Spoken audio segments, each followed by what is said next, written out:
Hello, everyone who's watching on Zoom or whether you're watching by yourself at home. It's lovely to have you with us, even though we can't see you. So I'm Antonia Easley. I'm on the staff team at All Saints, and this is Carmen, and she's really kindly offered to talk to us about some of the changes that have gone on in her life. And we're sitting in her garden, and this is her laundry. Mostly Eleanor's. And upstairs somewhere, Eleanor is having a sleep, and we hope and pray that she's going to stay asleep. But if she doesn't, then I'm just going to press pause, and then she might come down and join us for the rest. So we're just going to see how it goes. But we're going to press on now, and I've got some questions that I'm going to ask Carmen. So first of all, Carmen, can you just tell us a few things about you, who you are, maybe, and that the people watching don't know? Yeah, so I'm Carmen. I'm Johnny Payne's wife. He's the youth pastor at church. I'm American, and no way. Yeah. But something that some people might not know is that I actually spent all of my teenage years living in Israel, and I studied in London for 4 years, which was how I met Johnny. And we have Eleanor as well. Yes, yes, and we have a little girl, Eleanor, who's almost a year and a half. Yeah. And something about what you do. So I trained as an osteopath, and I've just started working as an osteopath again. Just come back to work. Yeah. Talking about change. Yeah. Another one. So just briefly, and because that's what everybody's interested in at the moment, how have you been getting on through lockdown? What's it been like for you at home with a little one? Yeah, so I think a lot of kind of the hard stuff, it was common among lots of people. You know, it was hard not seeing friends. It was hard not having childcare, or, you know, just a break, you know, for the grandparents to come around and just take her away for a little bit. And then I guess I've been also just hearing the similar positives from people, in that it was a good time of family time. You know, having Johnny around much more was lovely, and actually his relationship with Eleanor just really blossomed, you know, because they had more time together, they saw more of each other, so that was just really sweet, and so we feel, I guess, more solidified as a family. It's a good way of putting it. Yeah. Post lockdown. Bedding in time. Yeah. It was also a chance to do gardening, because I didn't have anything else to do. So that was really good fun. I guess a positive that a lot of people around here wouldn't have was actually that in the States, my parents were in lockdown, and so they were working from home. So it actually gave me a chance to talk to them a lot more. So while I didn't get to see people here and socialize with people here, it was a chance to actually get to spend more time virtually with my family. Yeah, to see the positive of that rather than the distance. Yeah. Okay, so Carmen, the last few years has seen massive change for you, a whole host of life changes. Do you want to just sort of walk us through the sort of mechanics of the changes, as it were? Yeah, so I graduated in London in 2015. By that time, Johnny and I were wanting to get engaged. The plan had been for a 2016 wedding. So we thought, okay, you know, I'll go back to the States, we'll get married. I'll delve into what happened and why that didn't happen in a bit, but ended up being in the States for 2.5 years, and then we were finally married in 2018, and that's 2 years ago then. Yep, 2 years ago, 2 summers ago. We welcomed Eleanor last summer, and so I obviously moved over here. Once we were here, we moved with a small baby, lots of craziness, a whole heap of craziness, moving from the other side of the world. Yeah. Gaining a husband. Yeah. And a child. So yeah, with many changes we gain something wonderful to celebrate, don't we? So tell us what you feel like you're celebrating that is that God has added to you during this time of change. Yeah, so my husband is a big one.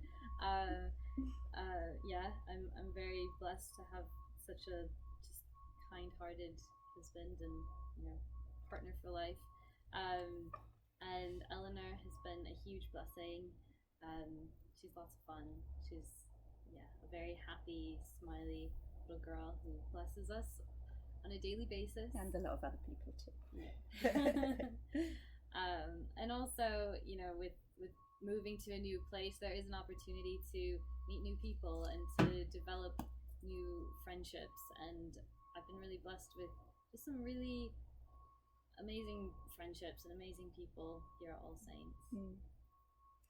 There's quite a lot of wonderful new blessings then. People, the husband and the daughter, and they're all big blessings to you. But often we associate change also with loss. Maybe we don't talk so readily about those aspects of change, but are there things that alongside the things you've gained, you also feel that you lost over the last years, and what do you miss? Yeah, I think the biggest one is my family. So, obviously getting married and is amazing and wonderful, but it doesn't mean that I don't miss my family. No, a long way away. Yeah,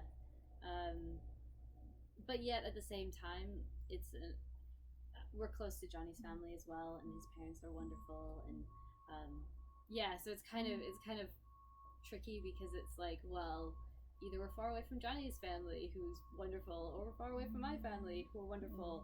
But actually, kind of taking a step back, that's a really good problem to actually have.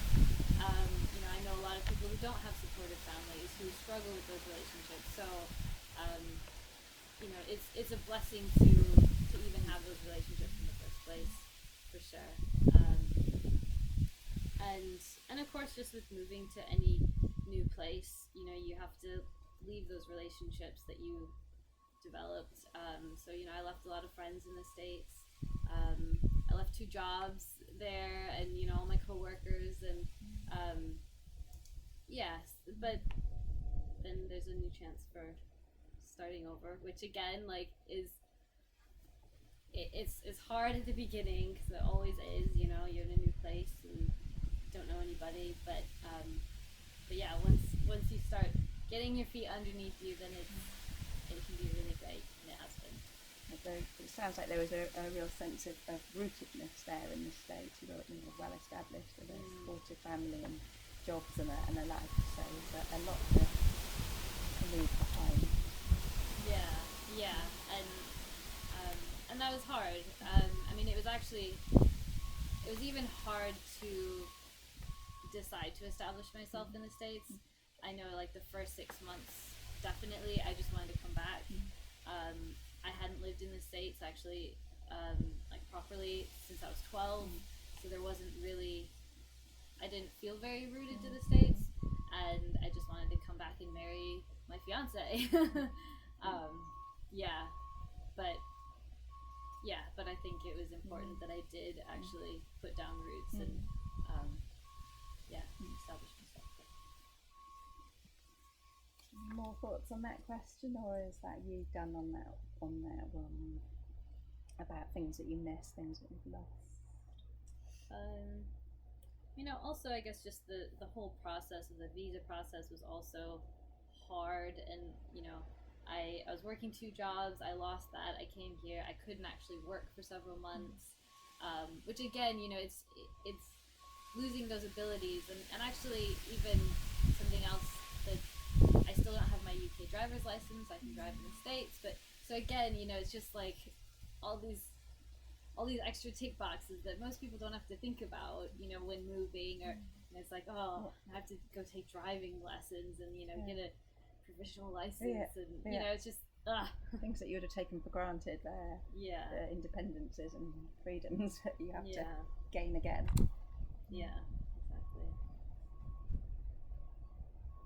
you happy to move on from that one? That's okay. So looking back at all of those changes, and some of the loss, some of the gains as well, are you able to share something of the sort of emotional roller coaster of that time? Because it's easy to say those things, but the impact on us. Yeah. So 2.5 years living across the ocean from your fiance is basically as rubbish as it sounds. Neither of us chose it. Neither of us knew it would be that long. Had we known, I don't know if we could have done it. So there's an element of like grace in not knowing actually what the future held and having to take it a day at a time. I know that if we were Christians, we wouldn't have made it through, because actually our faith and our belief that it was like meant to be, that that God had a plan and a future for us, I think was massive in bringing us through that. Because otherwise, it's super painful, it's super rubbish. You basically have to live like you're single, without any, like, you can't go and date someone because you're single, but you can't hang out with your significant other because you're taken, but he's not there. So it was hard. I mean, friendships were so key in, I think, getting both of us through that time, and just having that support. And I guess it certainly made me realize just how important friendships with other women are. Even now that I am married, I still feel, I guess, recognize just how important those friendships are, because women are different from men.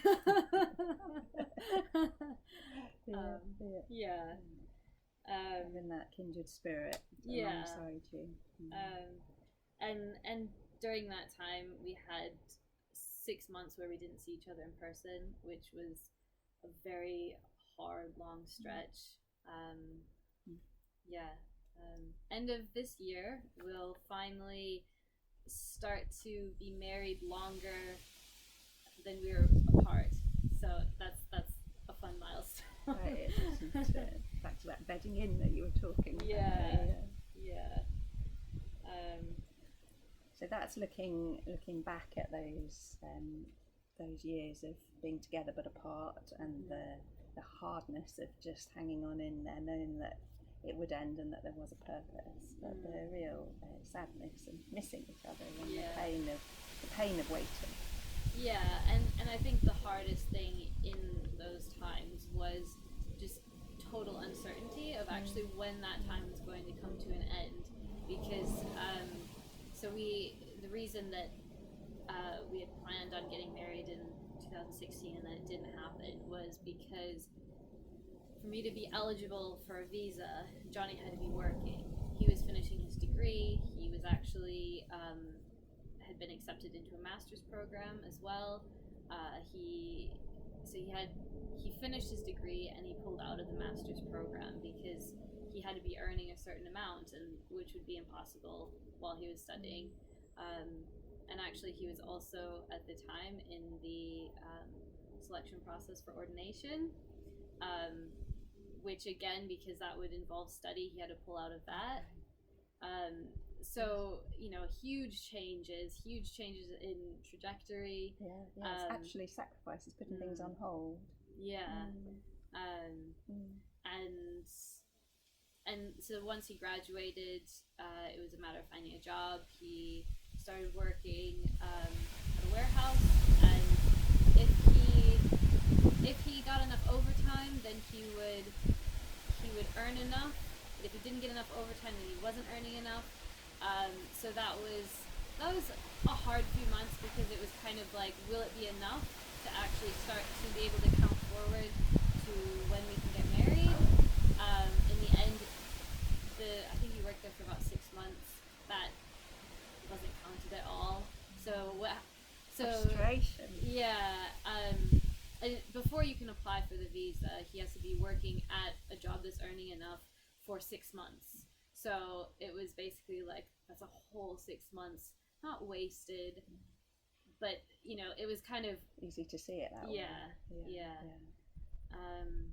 So the waiting, the uncertainty, and the frustration. Yeah. Key parts. Yeah. Of the emotional roller coaster. Yeah, absolutely. And then we applied for the visa, which was amazing to actually be able to do that. We started planning the wedding, and we came about this close to having to cancel the wedding, because we had given enough time for the visa to process and get married on the other side. Part of the process, you send off your passport, so I was in the States without my passport, and weeks were passing. The date was getting closer. I booked a flight, because All Saints was under construction and all different factors, and because I was coming from the States, we decided to get married at a registry office. I think it was about 10 days before the wedding ceremony, church wedding. And so I had a flight a week and a half before our wedding, like the registry office official wedding, and the visa still hadn't come through, and again there was just total uncertainty as to when. There's nobody you can call to talk about, to check in on where it's at, how long it might take. A real sense of helplessness in that, isn't there? Something that's so massive in your life, and there's nothing that you can do to control it. Yeah, absolutely. And we booked the church, we booked the caterers, the hall, that we'd done everything, which is stressful enough trying to organize that from another continent. And it was such a time of just crying out to God. Thankfully, actually, James, the vicar at church, he had a contact who he gave a nudge, and then his contact nudged the office, and I think they found our application at the bottom of a stack or something. Because lo and behold, suddenly there was an update in the status, and my documents were returning. But they didn't say whether or not the application was successful, because sometimes if you don't tick the right boxes, they can be very. They're known for being very brutal. They don't look at this as people or lives, or the fact that we have everything booked and had to provide evidence that we are actually getting married. So it was. I think we had to. How many days did we have to wait from finding out that the visa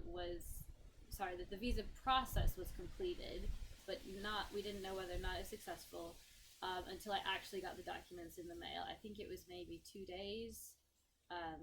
Horrible 2 days. Just thinking of that physical and emotional impact, the toll on your whole being of that.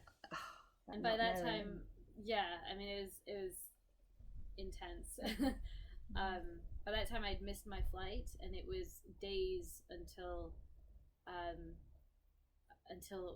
we were supposed to get married in the registry office. So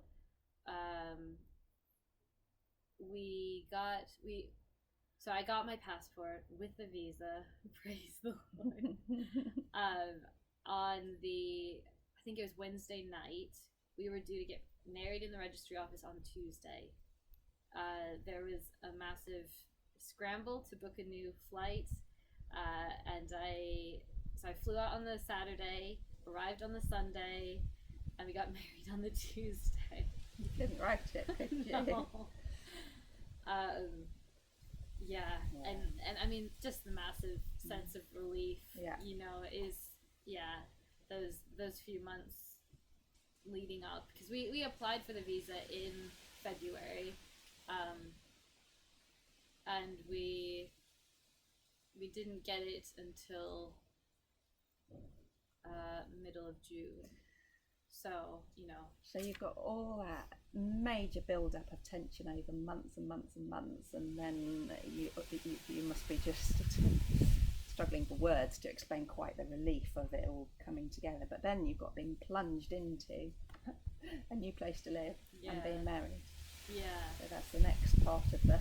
Yeah, and you know, like anybody's going to have challenges and kind of unexpected bumps in the road when you suddenly start living with someone that you didn't before. But the fact that we hadn't spent much physical time together over the course of the last 2.5 years, you know, I think it was a little bit probably bumpier than it would have been otherwise. Yeah, just because it was just a big shift, and Johnny hadn't been working with me present, so you know, he was basically working like a single man. I was used to living like a single woman, you know. It was a lot of crazy. Adjusting to do together. Yeah. Quite suddenly. Yeah. But I think being apart did help us with communication, because you can't resolve conflict by just like, you know, oh, just give me a hug, fine, I feel better. It's like, no, you can't give me a hug, so now you have to really talk me through this to make me feel better. It's really interesting, isn't it? The value of the words, the communicating to enable each other across the distance to know how you were feeling. Yeah. That stuck. Yeah. Yeah. And wow, I'm already feeling dizzy from this roller coaster. And then along comes Canada. Yeah. Which was also a bit of a mad, just like, wow, okay. Yeah, so I mean, that was also another kind of readjustment. I was planning on looking for work as soon as I could work, but suddenly was suffering with morning sickness really badly. I actually felt kind of bad because there were so many lovely, lovely, kind people in church going, oh, you know, you're so welcome, and you know, having chats with lovely people.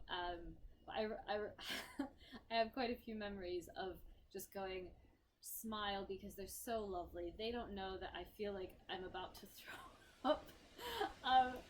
And yeah, so I don't think that people realized, you know, how awful I felt at that point, which is good. That's what I wanted. I wanted, you know, them to just know that they were being lovely, and I really appreciated it. But those were some interesting ones. Coping with the grottiness of our whole pregnancy. Yeah, absolutely. Yeah, she's here, and she's lovely and wonderful. Yeah, another kind of bump in the road / another part of the roller coaster was that actually when Eleanor was about 4 months old, I started suffering with postnatal depression, which like certainly caught me off guard, and I think I had a lot of trouble even admitting that something was wrong. Like, I'm quite happy-go-lucky, positive person. Yeah, I mean, like, healthcare professionals would be like, oh, no, that makes sense. Like, you've gone through all of these changes. It's a lot just to, like, take on. Yeah, and I think, well, Johnny probably recognized sooner than I did kind of what was going on. Yeah, but it's a relatively common thing, unfortunately, and I think, like, the difficulty of it is, I mean, I barely told anyone, just because it's hard to talk about, especially at the time. So, I mean, I'm actually really grateful for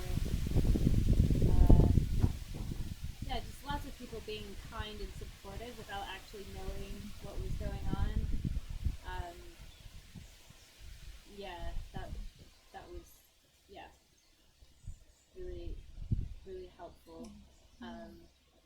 Yeah, so like I think new moms can kind of go through the ringer. And I think too, like sometimes, you know, having a baby, it is such a wonderful thing, and it's so exciting, and it is so happy and joyful. So I think there can be like, you know, this massive element of guilt, like, well, I should be happy, I should be like, I don't know, yeah, I should be happy about this. I shouldn't be struggling like I am, or also like, well, it's, I chose to have a baby, so it's my fault anyway. I should just get on with it. I don't have any like room to complain, kind of thing. But whole layer of sort of complicated, unhelpful, self-judgment on top of the feelings that you have anyway. Absolutely. And yeah, I mean, I guess with a lot of, you know, mental health, it just your mind does things to you, but I mean, I saw my GP, and she was wonderful and super supportive, and I got counseling for a few months, which massively helped, and so I mean, I would encourage any moms to, you know, if they're struggling, like, it's okay to admit that, and you know, if there's a real issue, like, you know, I kind of felt like, oh, I don't really laugh anymore, that, you know, there's help, and it's, it's a temporary thing, especially if you get help for it. It doesn't, I mean, for me, thankfully, I think just because, well, I mean, different factors, but I did feel supported. By the new year, I was feeling a lot better, and actually, then by lockdown, I was like totally back to myself. And then we started by saying lockdown's actually been really kind to you in some ways, because it's given you that chance just to have some day-to-day normal life and to bed in. Well, Carmen, we feel like we've been on a roller coaster with you. Thank you so much for being honest enough to share some of those emotional dynamics to the mechanics of what you've been through. I wonder what you've learned about yourself, for starters, through the ups and downs. They're growing times, aren't they, these? I wonder what you've learned about yourself. I'm rubbish at identifying what I'm actually feeling, which is kind of a funny thing. And I think a lot of it comes down to, like, I can find it hard to admit that I'm struggling or that I need help. I think it's a very human thing to, like, want to be able to, you know, get on and do it, and, you know, be fine, and, you know, you should be, or whatever, all kinds of dynamics. Not acknowledging the actual feelings underneath. And I guess especially as, you know, as a mom, like, there's just a lot of things going on, and it's okay to just be like, I need help. Like, I need help just with the washing up. Because somebody just, like, help with washing up. And I think too, learning that actually, like, you know, friends, family, your support network, people want to help, and I think oftentimes we like don't even let people close enough to help sometimes, when we actually need it, and when people would actually be really happy to do that. So you've learned about yourself that it's okay and good to ask for help, because, as you know from your own experience, you're only too happy to help other people. It's a really helpful thing to learn about yourself.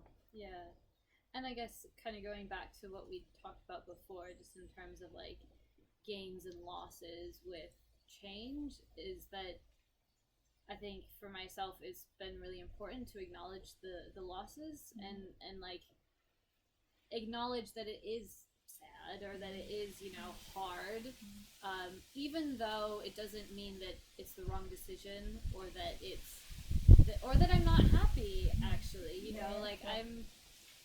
I'm really happy living in England, married to Johnny, with Eleanor, but of course, like, these things come, with like gains and losses, and holding the two alongside, one doesn't wipe out the other.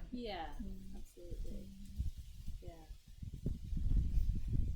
What's helped you cope with all these changes? What are the things that have helped? You've already talked about the real power of having girlfriends around you. Yeah, absolutely. I think having supportive friends is massive. I mean, having Christian friends who will pray with you is huge, and like, I guess because it just means that you're with someone looking back to God, and being able together to, it's not just venting to friends, but actually going, look, this is going on, let's pray about it together and give it over to God. So, just the faith and hope that's in God, that he is still in control regardless of what's going on, and that he does walk with me every step of the way, even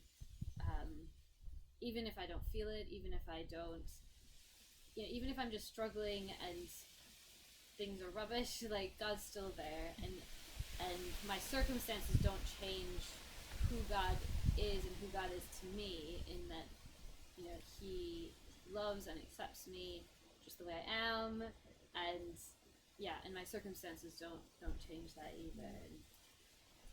And that faith in an unchangeable God and an always loving God has sort of anchored you. And having friends to help you to reconnect with that is to kind of point, really powerful. Point me back in the right direction.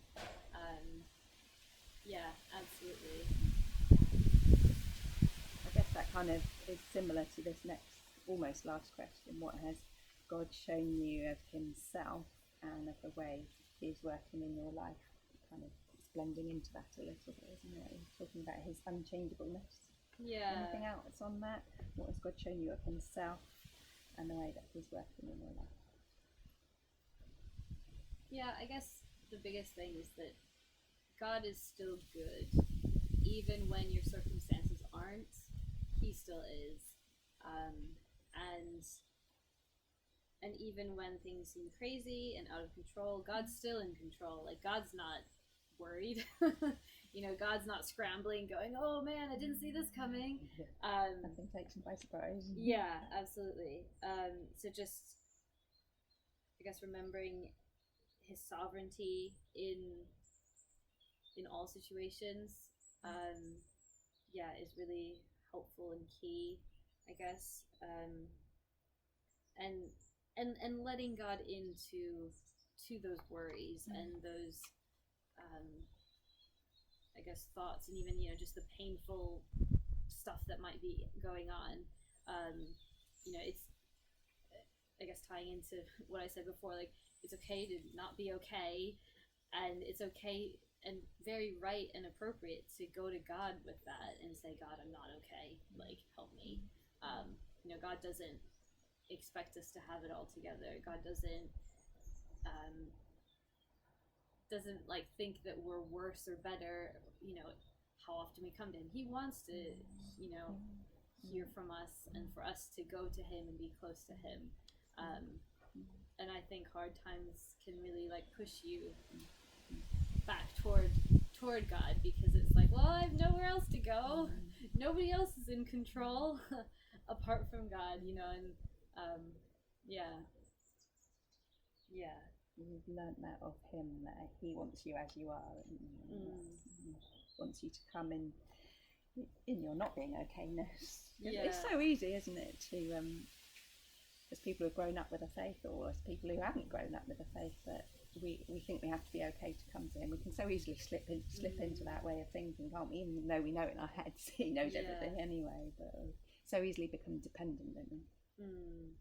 independent. Independent, so easily become independent. Independent Yeah, of God, yeah, dependent on yeah. ourselves rather than God. Yeah.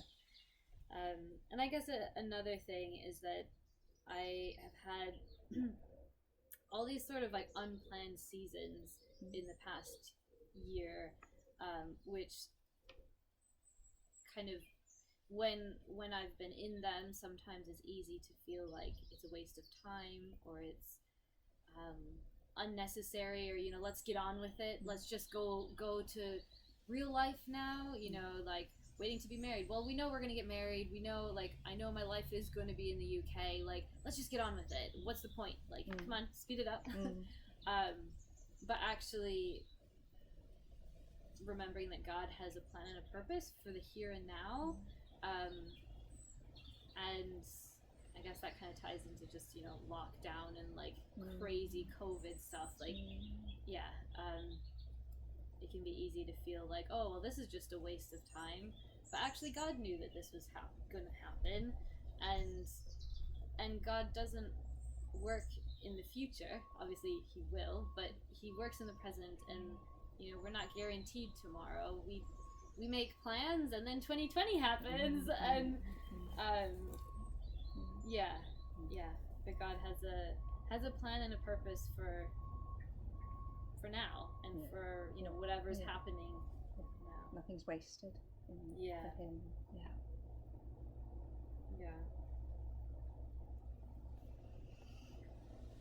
One last question. I wonder what you might say to someone, maybe all the same things that you've just said actually, but what might you say to someone who's listening at home, who's really feeling the impact of change at this moment in time, with all the uncertainty hanging over us and constant adapting that we're having to do? What might be some sort of key things that you would just say to finish with? I guess just a bit of reiteration that it's okay to not find it easy. It's okay to not be okay. And even when you trust in God, it doesn't mean that those feelings go away necessarily. God helps you through, and often your feelings do follow, but it's not immediate, and it's okay to find that. And I guess something that I found really helpful in the really like hard and uncertain times is to find things to be thankful to God for, because actually even in the midst of rubbish times, there are still blessings that God gives us. Whether it's, if people are like me, like going outside and it's just His creation is such a blessing, or just coffee with a friend, that's a huge blessing. Having that friend, or just even it could be anything that's just simple. Having clean water from the tap. Like some people don't have that,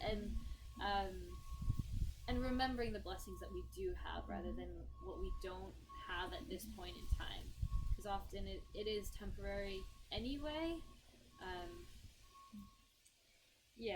It's a helpful reminder, isn't it? The gratitude. Anything else? And I guess also just remembering that God is trustworthy, despite what the circumstances are. God does have a plan and a purpose, and that He does work even rubbish situations and circumstances for His good. We don't always get it. We don't always understand, especially not at the time. But He's sovereign, and also just that we like to have an idea of timing and what ideal timing would be. Getting married in 2016, and then God's timing is sometimes very different, and can't always explain why. Oftentimes, in retrospect, you can see blessings and positives that come out of that. So I guess also just trusting in God's timing of things, because it can be, I guess it can be hard sometimes when you pray that something will happen and you want it to happen in a certain time frame, and it doesn't always happen. And sometimes it's like, well, God didn't answer my prayer, but actually, like, God has a plan. And so that a solid rock to build your life upon has been absolutely key for you. Carmen, thank you so much. It's just always wonderful to hear people's stories, but I really feel like you've been beautifully honest and open with us. It's been so good to hear, and we both of us hope and pray that there's bits that resonate with you listening at home, and that it maybe will just trigger some helpful thoughts. And thank you very much for listening, and thank you so much. I'm going to move over here now, and you're going to see up my nose while I press pause.